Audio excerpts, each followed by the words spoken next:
बहुत समय पहले रमेश नाम का एक साधु रेत के समुद्र में रहता था। एक दिन वह समुद्र में अपनी बांस की नाव चला रहा था। अचानक किसी ने उसे धक्का दिया। उसने उसे मारने के लिए एक छड़ी ली और एक विशाल कछुए को देखा। कछुआ नाव को बार बार धक्का दे रहा था। रमेश को गुस्सा आया। वह छड़ी से उसे मारने गया और तुरंत नाव टूट गई। उसने भागने की कोशिश की, लेकिन कछुए की गति के आगे उसे हार माननी पड़ी। वह रेत पर आया और उस पर पत्थर फेंकता रहा। कुछ समय बाद उसने कछुए को रेत से बाहर आते देखा। रमेश को बहुत गुस्सा आया, इसलिए उसने कछुए को डंडे से जोर जोर से मारना शुरू कर दिया। डंडे की मार से कछुआ बेहोश हो गया। तुरंत ही रमेश ने अपना गुस्सा रोक लिया और निराश हो गया। मैंने उसे क्यों मारा? उस समय कछुआ अचानक सतह पर तैरने लगा। अब रमेश को लगा कि वह जिंदा है। वह पूरी रात उसके पास बैठा उसके होश में आने का इंतजार करता रहा और वह देखता रहा कि उसे होश आया है या नहीं। देर रात उसे नींद आ गई। जब वह उठा तो देखा कि कछुआ एक सुंदर लड़की के रूप में लेटा हुआ है।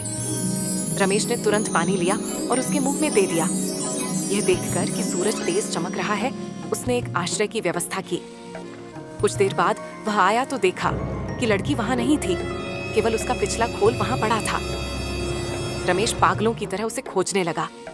पूरा दिन और रात खोजने के बाद उसे नींद आ गई। जैसे ही वह उसके पास पहुंचा, लड़की और दूर चली गई। अब रमेश को एहसास हुआ कि वह नंगी है, इसीलिए उसने अपनी शर्ट उतारी और चला गया। थोड़ी देर बाद उसने लड़की को समुद्र में अपनी पीठ के खोल को तैरते हुए देखा। फिर वह लड़की के पास गया और दोनों खुशी खुशी साथ रहने लगे। वे समुद्र में एक साथ तैरने लगे। कुछ समय तक ऐसे ही रहने के बाद उन दोनों के बीच प्यार का बंधन बन गया। उन्होंने साथ चलने की कसम खाई। कुछ दिनों तक ऐसे ही रहने के बाद उनके एक बेटा हुआ। वह अपने माता पिता के साथ खुशी खुशी अपने दिन बिताने लगा। रमेश ने चारागाह में अपने छोटे से परिवार के चित्र बनाए। उसने खुद से कहा कि वह इस परिवार को कभी खुद से दूर नहीं जाने देगा। एक दिन बच्चा पहाड़ पर अपने माता पिता के साथ खेलते समय फिसलकर गिर गया। रमेश ने उसे बचाने की कोशिश की, लेकिन उसकी पत्नी ने उससे कहा कि हमारे छोटे को तो कोई नुकसान नहीं होगा, आप निश्चिंत रहिए। छोटा लड़का समुद्र में गिर गया और अचानक वह अपनी माँ की तरह तैरने लगा। उसके साथ कई कछुए तैर रहे थे।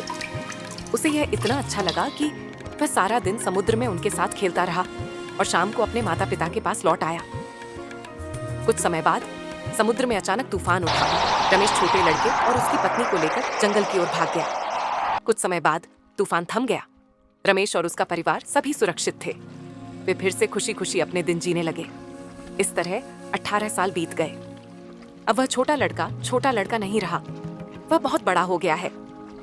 उसे हर दिन कछुओं के साथ खेलते हुए समुद्र में समय बिताना अच्छा लगता था। समुद्र उसके लिए सब कुछ है। उसे समुद्र के सभी जीवों के साथ रहना अच्छा लगता था। एक दिन उसने अपने माता पिता से कहा कि उसे इस जंगल में रहना अच्छा नहीं लगता, वह समुद्र में चला जाएगा। पिताजी, आप अपनी माँ को नहीं देख पाएंगे। यह सुनकर रमेश बहुत दुखी हुआ, लेकिन उसकी पत्नी ने उसे जो अच्छा लगे वह करने को कहा। अगली सुबह अपने माता पिता का आशीर्वाद लेकर वह हमेशा के लिए समुद्र में चला गया। रमेश ने अपने दिन बड़ी चिंता में बिताए।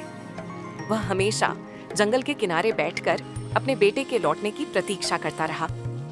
इस तरह कई साल बीत गए। रमेश अब बूढ़ा हो गया था और अपने बेटे के बारे में सोचकर वह बहुत कमजोर हो गया था। एक रात जब रमेश गहरी नींद में सो रहा था, उसकी पत्नी ने अचानक कछुए का रूप धारण किया।